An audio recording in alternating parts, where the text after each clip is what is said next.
Hey guys, it's my first YouTube video, and I have to warn you, it's a fail. But it's the first one, so it's practice, right?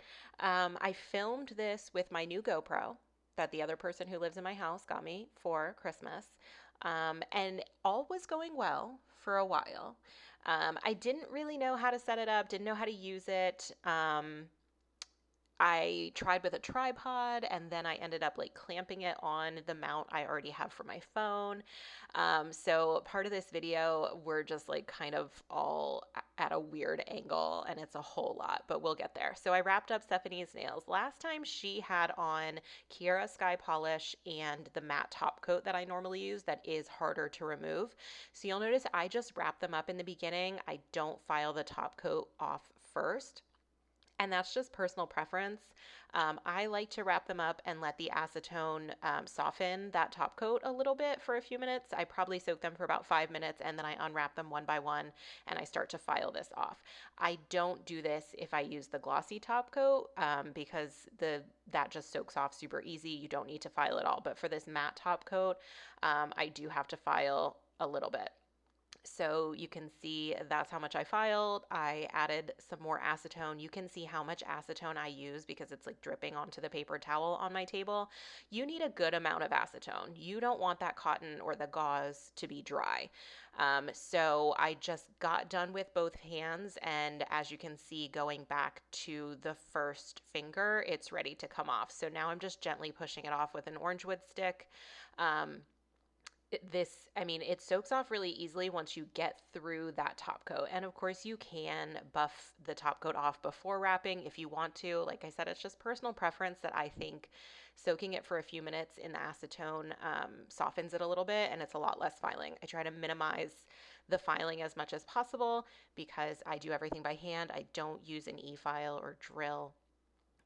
So when I am hand filing, I like to kind of just save my wrist. And the more filing you do on the client, the more potential there is for damage to the natural nail. So I just try to minimize it as much as possible.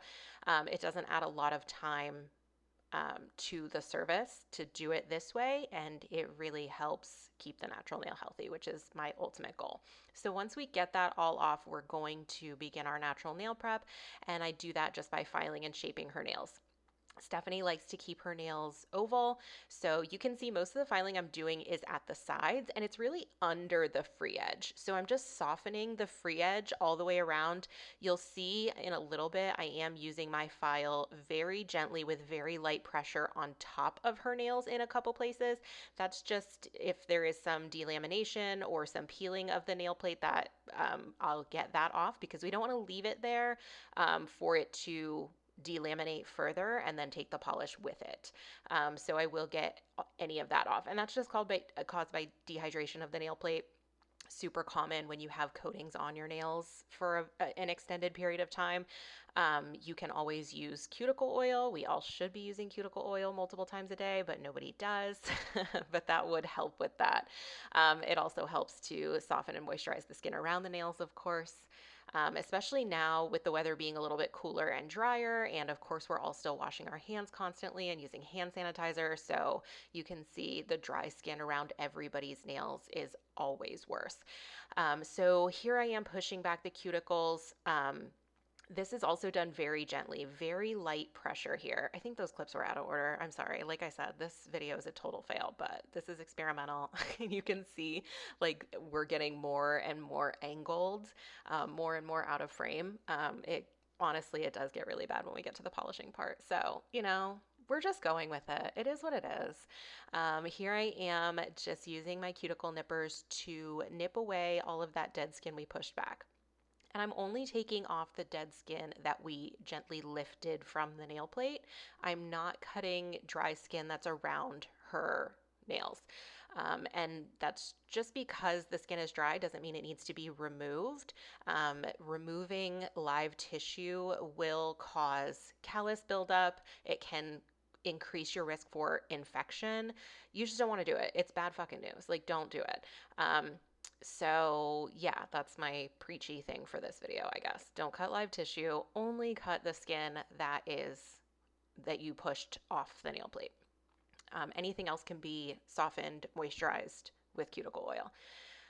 Here I am just buffing enough to remove shine. You don't want to remove layers of the nail plate. You're just you're not even roughing up the surface. You're just taking that shine away. And then I'm scrubbing the nail plate with acetone. This makes sure that the nail plate is super clean, super dry. We dehydrate the nails. Gel doesn't want to stick to anything with oil or moisture, and you don't want any oil or moisture left on the nail plate because bacteria can grow under that. You don't want that. So super, super clean, super dry before you apply your base coat. And I like to go really thin with the base coat. A little goes a long way. You just need a thin layer, kind of scrub it into the nail plate. You don't want it to be like a thick layer. Sometimes people will ask me about like their gel is kind of repelling. A lot of times that is because of too much base coat or oils, natural oils, or moisture left on the nail plate. That all can be a factor. So with the base coat, you just want to like remove most of the product from the brush before you even put it to the nail plate. It's a very thin layer. And next we'll go in with our color. That is her inspiration picture. You can see up at the top.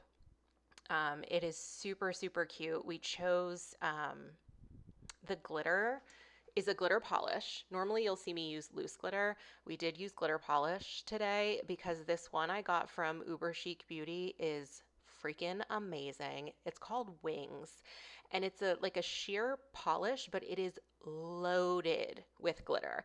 And it's like a silvery, very subtly champagne color glitter. It is like the prettiest freaking thing I've ever seen.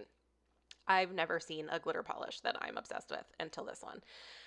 So that is by Uber Chic. And then the next nail we're using D&D. The color is, what is that color? It's relatively new. It's London something. Damn, I don't know what it is, but it's really pretty. It's like a dark purpley, mauvey. I'm gonna Google it right now while I'm doing the voiceover. Also, like, look how out of frame we are now. Like, I'm really sorry about the filming of this video. I swear I'm gonna get better. London Bridge. That seems easy enough that I should have remembered it. D&D London Bridge is what's on the ring finger. And then we're gonna do another one with Wings by Uber Chic. I will tell you that this Uber Chic, the glitter polish, is very difficult to remove. I'm not going to lie about it. I will have to file a lot of that away when she comes back for us to remove it. But the beauty of that glitter is completely worth it. Then on the index finger, we're using Point Blanc by C&D Shellac. Not that you can see it. This is so ridiculous. So ridiculous. Point Blanc by C&D Shellac. It's a super, super pretty, kind of like milky nude, very slightly pink. It's sort of like Romantique, but a little less pink. And I really like it, especially with this color scheme we have going on right now. And then on the thumb, we're going to use London Bridge again. That's by D&D.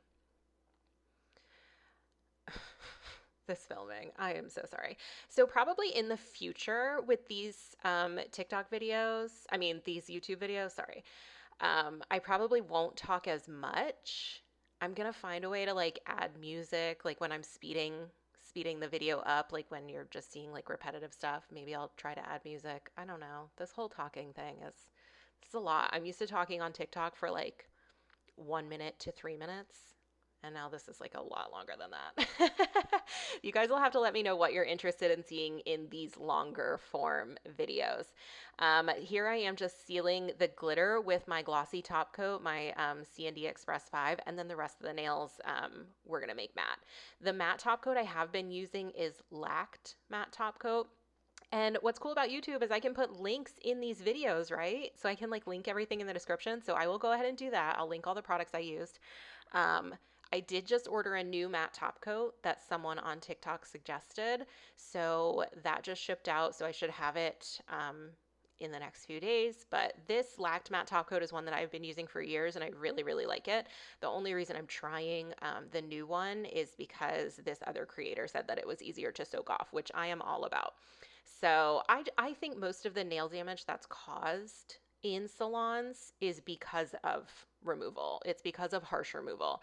And it's difficult when you're on a schedule and you have something that's difficult to remove. They end up, taking shortcuts to get it off and get your new set on. And there is the potential for damage there. So here I am just cleansing the tacky layer after these have been cured. And look how freaking pretty they are. I love this color scheme. I love glitter. Stephanie doesn't normally do sparkly glittery things like this, so I was really excited. She just wanted to do something like a little fun for New Year's Eve. And then I'm gonna add some cuticle oil. Like I said, she's got some dry skin like we all do, so this will help soften and moisturize that.